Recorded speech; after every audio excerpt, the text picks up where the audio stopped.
Hi, my name is Laura Bowles. I'm a college writing professor, and I wanted to give some advice on how to write a personal narrative.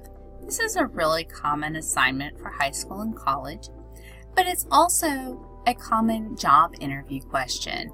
Tell me about a time when is really asking for a personal narrative. So if you can, think about what you've done and what might make a good story. A story needs to have a beginning. It needs to have rising action. It needs to have some kind of climax, falling action, and a conclusion.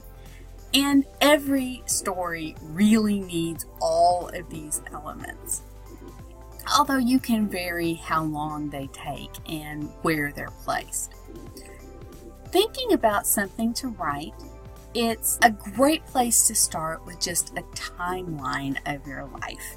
This doesn't have to be real in depth. It doesn't have to be important to anyone else. It just needs to be for you. So, when were you born? When were your siblings born? When did you move house? When did you go to school? When did you graduate from school? When did you go to your first party? When did you get your first award at school? So these are really personal things, but that can be a great start in figuring out what you want to write about. The next thing to do is just sit down with a notebook or a pen and paper or a computer screen and list times when you got in trouble. A lot of times, those have a little bit of a story to them. Most of us are not terrible people who just enjoy getting in trouble. There's some kind of goal that we have that getting in trouble is a byproduct. So, those can make good stories. A time when an adult behaved unexpectedly. We tend to think adults act rationally. Sometimes they do, sometimes they don't. Sometimes they lash out in anger, sometimes they show unexpected mercy.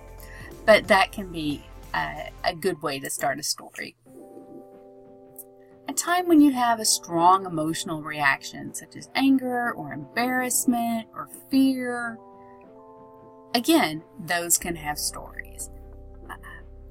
I wouldn't say write about your most embarrassing moment, because that can get, pretty horrific. I have a vision in my head of a basketball game. I was a cheerleader. I did a cartwheel. I was not a great cheerleader. I did not do a great cartwheel, but I managed to not land on my rear that time. Unlike the pep rally, when I did, and one of my friends called me Grace for 6 months, it was the most horrible thing ever. But that makes a story. A time when you messed up. Gosh, mistakes make great stories, don't they? So a time when you made a bad decision, a time when you did what you thought was the best thing and really wasn't. Those can be great stories. A time when you did something brave or stupid or dangerous. Those are often the same kind of thing. Those can make great stories. What led up to it? What made you decide to do it? One of the best narratives I ever read was when a young man and his stepbrother were setting fireworks off in the middle of the rural highway where they lived.